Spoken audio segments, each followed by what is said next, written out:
أعوذ بالله السميع العليم من الشيطان الرجيم بسم الله الرحمن الرحيم ومن أعرض عن ذكري فإن له معيشة ضنكا ونحشره يوم القيامة أعمى۔ پچھلی آیت میں اللہ تعالیٰ نے آدم علیہ السلام کو اور شیطان کو جنت سے نکلنے کا حکم دیا اور بتایا کہ تم ایک دوسرے کے دشمن رہو گے، تمہاری دشمنی یہ کبھی ختم نہیں ہوگی۔ اب میں آسمانوں سے تمہارے لیے ہدایت بھیجوں گا، جو اس کی ہدایت کو قبول کرے گا، اس کی پیروی کرے گا، اسے شیطان گمراہ نہیں کر سکے گا، اور نہ وہ کسی مشکل میں پڑے گا، نہ آخرت کی کسی مشکل میں ہوگا۔ دنیا میں مشکلات تو خیر آ سکتی ہیں، لیکن آخرت کی وہ زندگی ہوگی جس میں کوئی انہیں مشکل پیش نہیں آگی۔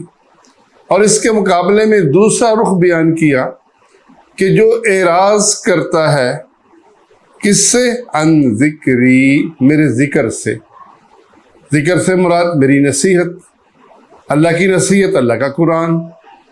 اللہ کا قرآن یعنی دین اسلام، یہ اللہ کا ذکر ہے۔ جو شخص اس سے اعراض کرتا ہے، اعراض منہ پھیرنا، روگردانی کرنا، اس کو سرے سے تسلیم ہی نہ کرنا، کبھی اپنی ضرورت کو محسوس ہی نہ کرنا کہ یہ اللہ کا ذکر، اللہ کا قرآن، اللہ کا دین میری ضرورت ہے۔ دیکھیے، دین میں دو قسم کے احکامات ہیں۔ ایک وہ احکامات ہیں جو دین کے بنیادی احکامات ہیں، ان احکامات کو تسلیم کرنے سے آدمی اسلام میں داخل ہوتا ہے، جیسے یہ اقرار کہ لا الہ الا اللہ محمد رسول اللہ، اللہ کی توحید کا اقرار کہ اس کے سوا کوئی الہ نہیں، اور محمد صلی اللہ علیہ وسلم اللہ کے رسول ہیں۔ اللہ کی توحید پر ایمان، نبی کی رسالت پر ایمان، ایسے ہی آخرت پر ایمان، کتابوں پر ایمان، فرشتوں پر ایمان، بنیادی چیزیں۔ اس کو سیکھنا ہر مسلمان پر لازم ہے، کیونکہ ان باتوں کو مان لینے سے وہ اسلام میں داخل ہوتا ہے۔ کہ لا الہ الا اللہ محمد رسول اللہ کوئی جنتر منتر کے لفظ نہیں ہے، ان کا ایک مفہوم ہے، اور اس کا وہ مفہوم سمجھنا ہر اس شخص کے لیے لازم ہے جو اسلام میں داخل ہونا چاہتا ہے۔ ایک آدمی کہتا ہے نہیں، میں سال بھر پوری اللہ کی بندگی کروں گا، 5 وقت نماز پڑھوں گا، اللہ کی جو احکامات مسلمان عمل کرتے اس پہ کروں گا، لیکن سال بعد ایک دن کے لیے میں چرچ بھی جایا کروں گا، میں کرسمس ڈے پر صرف چرچ میں جاؤں گا، وہاں ان کے مطابق بندگی کروں گا، یہ اسلام میں داخل نہیں ہوا۔ محمد رسول اللہ کہہ لینے کے بعد اس کا اس پر ایمان ہونا چاہیے کہ محمد صلی اللہ علیہ وسلم کی دی ہوئی تعلیمات یہ آخری ہیں، پچھلی ہر شریعت منسوخ ہو چکی، اب کامیابی صرف اور صرف آپ صلی اللہ علیہ وسلم کی پیروی کا نام ہے۔ جو شخص دین کی ان بنیادی باتوں کو قبول کرتا ہے وہ دین میں داخل ہوتا ہے، وہ سوچ سمجھ کر کلمہ پڑھتا ہے، تو یہ وہ علم ہے جو ہر شخص پر واجب ہے۔ اس لیے ہر شخص سے الگ الگ پوچھا جائے گا قبر کے اندر، تیرا رب کون، تیرا نبی کون، تیرا دین کیا۔ اچھا، اس کے بعد دوسرا علم جو ہے وہ تفصیلی علم ہے، اس کے لیے نماز کا طریقہ، نماز کے طریقے میں کچھ ایسے مسائل جو متعلق اختلافی ہیں، ایسے ہی حج کے طریقے میں اختلافی مسائل کا علم، اور پھر دین کو سیکھنے کے لیے تجوید کا علم، صرف نحو کا علم، یہ تفصیلی علم یہ علماء اور طلباء کے لیے ہیں۔ خوش نصیب ہیں وہ جو یہ علم سیکھیں گے، لیکن یہ مستحبات میں سے ہے، واجبات میں سے نہیں ہے، ہر شخص پر لازم نہیں ہے۔ ہر شخص پر لازم ان باتوں کو سیکھنا ہے جن سے آدمی اسلام میں داخل ہوتا ہے۔ تو جو شخص اس سے اعراض کرتا ہے، ان باتوں کو تسلیم نہیں کرتا، ان بنیادی باتوں کو جن کو ماننے سے آدمی اسلام میں داخل ہوتا ہے وہ اس سے روگردانی کرتا ہے، تو پھر اللہ فرماتا ہے اس کی سزا یہ ہوگی کہ اس کی معیشت تنگ ہو جائے گی، دنیا کی معیشت اس کی تنگ ہوگی۔ یہ تنگی اس کے اندر ایک اضطراب کی کیفیت پیدا ہوگی۔ دیکھیے ہمارا ایک خالق ہے، اس خالق کو پہچاننا یہ ہم پر لازم ہے، اور جو اپنے خالق کو پہچانے، خالق کی توحید کو پہچانے اور پھر سمجھے کہ خالق کے کچھ احکامات ہیں، یہ تسلیم کرے تو سکون اسی کو ملے گا۔ اللہ کی دین پر چلنے میں سکون ہے۔ جو نہیں چلتے وہ بڑے لینڈ لارڈ نظر آئیں گے، لیکن اللہ ان کی زندگی کو ایسا تنگ کرتا ہے کہ اس کے اندر ان کا اطمینان چھین لیتا ہے، ہر وقت انہیں اندیشہ رہتا ہے، وہ مضطرب رہتے ہیں، ان کے اندر اندرونی خرفشار ہوتا ہے، ان سے قناعت کی صفت چھین لی جاتی ہے۔ وہ ہر وقت اپنے مال کو بڑھانے کی فکر کرتے ہیں، وہ سوچتے ہیں کہ کس طرح یہ مال دگنا ہو جائے، کس طرح یہ تگنا ہو جائے، وہ اسی چکر میں صبح اور شام گزارتے ہیں۔ ان کو کبھی اپنے مال و دولت کے بڑھانے کی فکر ہوتی ہے، اور کبھی یہ خطرہ ہوتا ہے کہ ان کا مال نقصان نہ ہو جائے، تو انہیں کبھی قلبی سکون نصیب نہیں ہوتا۔ پریشانیاں اہل ایمان کو بھی آتی ہیں، لیکن جو شخص سچا مسلمان ہوگا، اپنی تقدیر پر اس کو ایمان ہوگا، اس کا دل مطمئن ہوگا، نفس مطمئنہ اس کو حاصل ہوگا۔ وسوسے شیطان ڈال سکتا ہے، پریشان شیطان کر سکتا ہے، دنیاوی حالات خراب ہو سکتے ہیں، لیکن بندے کا دل مطمئن رہتا ہے۔ اس لیے فرمایا کہ جو اس دین سے منہ پھیرتے ہیں، اعراض کرتے ہیں، تو ہم ان کی زندگی کو تنگ کر دیتے ہیں۔ وَنَحْشُرُهُ يَوْمَ الْقِيَامَةِ أَعْمَى، اور دوسری سزا قیامت کے دن ملے گی کہ یہ اندھے اٹھائے جائیں گے۔ دنیا کے اندر تو بڑا ہی ان کو اللہ نے آنکھیں دی ہیں، ان کو عقل دی ہے، لیکن انہوں نے اپنی آنکھوں سے، اپنے کانوں سے، اپنے دل سے وہ کام نہیں لیا جو لینا چاہیے تھا، اپنی تخلیق کا مقصد نہیں پہچانا۔ اللہ صاف فرماتا ہے کہ ہم نے انسانوں کو اور جنوں کو پیدا نہیں کیا مگر صرف اس لیے لیعبدون کہ وہ میری بندگی کرے۔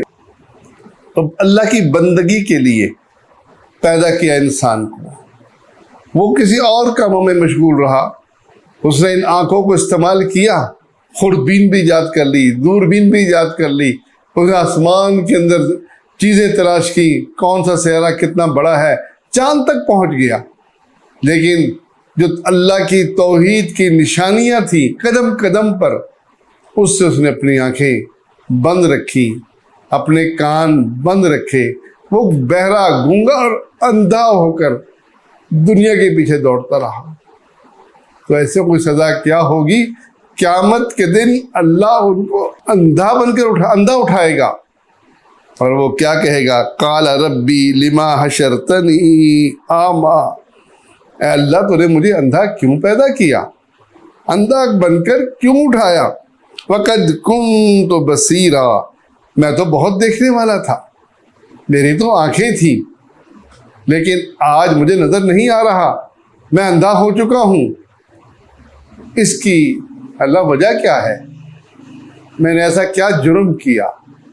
تو دیکھیے اللہ اس جرم کو بیان فرماتا ہے، قال کذالک، کہا اسی طرح، اتت کا آیاتنا، تیرے پاس ہماری آیتیں آئی تھیں، ہمارے احکامات آئے تھے، ہمارے رسول معجزات لے کر اور بینات لے کر، ایک کتاب لے کر تیرے پاس آئے تھے، تو نے اس وقت فنسیتہا، تو نے بھول گیا۔ یہ وہ بھول نہیں جو آدم علیہ السلام کو لاحق ہوئی، وہ تو اللہ کے دین پر چلنے والے پوری طرح اس عہد پر قائم تھے، اور یہ اس نے ان آیتوں کی طرف توجہ ہی نہیں کی۔ دیکھیے مسلمان کا اور کفار کا بھولنے میں فرق ہے۔ مسلمان کبھی اپنے رب کو نہیں بھولتا، کبھی آخرت سے بے خوف نہیں ہوتا۔ جزوی طور پر بعض احکامات شیطان بھلا دیتا ہے، دنیا کو دیکھ کر وہ دنیا کے مال و دولت کے پیچھے دوڑتا ہوا شیطان اسے کہتا ہے دیکھ دولت مل رہی ہے، رشوت لے لے، وہ رشوت لے لیتا ہے، لیکن اس کے دل میں شرمندگی ہوتی ہے، اس کو احساس ہوتا ہے کہ میں نے اپنے رب کے حکم کی نافرمانی کی۔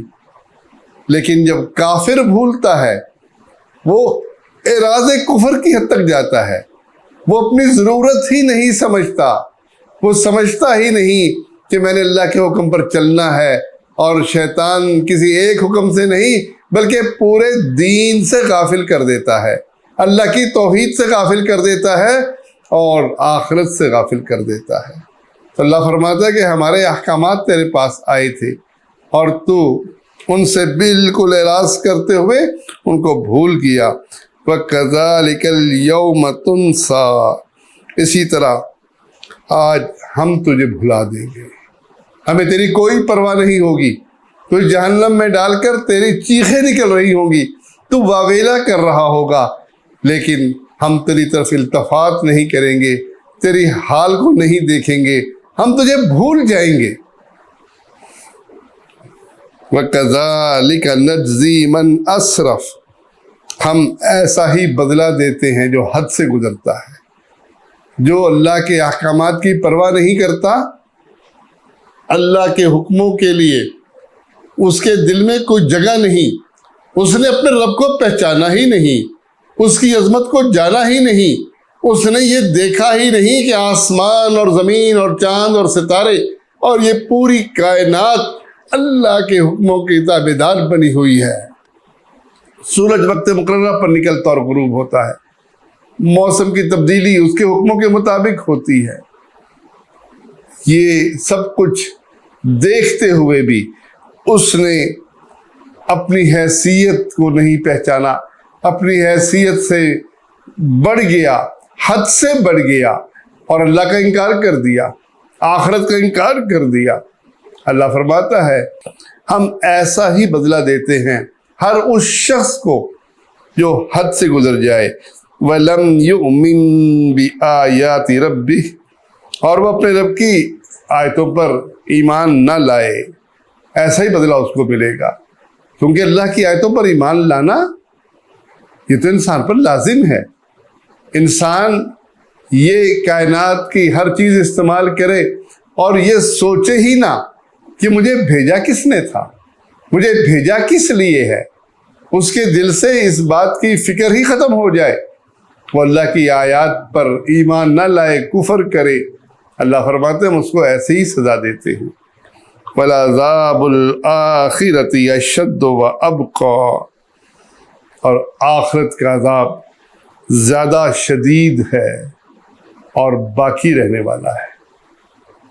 آخرت کا عذاب اپنی شدت کے ساتھ آگ میں جلنا، اور آگ بھی دنیا کی آگ سے 69 گنا تیز ہوگی، اور اس میں اس طرح جلنا کہ انسان کو موت بھی نہ آئے، نہ اس کو سکون کی زندگی مل سکے اور نہ اس کو موت آئے کہ اس کی جان چھٹ جائے۔ تو یہ شدید عذاب اس کو ہوگا، کہیں پینے کے لیے پیپ زخمیوں کی، دوزخیوں کی پیپ وہ ملے، کہیں کھانے کے لیے کڑوا ترین درخت ملے، تو ایسے بد نصیب کے لیے آخرت کا عذاب شدید ہوگا۔ وَأَبْقَىٰ، اور وہ زیادہ باقی رہے گا۔ دنیا کی تکلیفیں تو ختم ہو جاتی ہیں، انسان کینسر میں چیخ رہا ہو، آخر موت آ جائے گی، اس کی جان چھوٹ جائے گی، لیکن آخرت کا عذاب باقی رہنے والا ہے، وہ کبھی ختم نہیں ہوتا۔ خوش نصیب ہیں وہ لوگ جو آخرت کی فکر کرتے ہیں، آخرت کے عذاب سے بچنے کی کوشش کرتے ہیں، یہ لوگ خوش نصیب ہیں۔ اور جو آخرت کے عذاب سے بے پرواہ ہو جائے اور دنیا کی نعمتوں میں غرق ہو جائے تو اس کے لیے آخرت کا عذاب شدید بھی ہے اور زیادہ باقی رہنے والا بھی ہے۔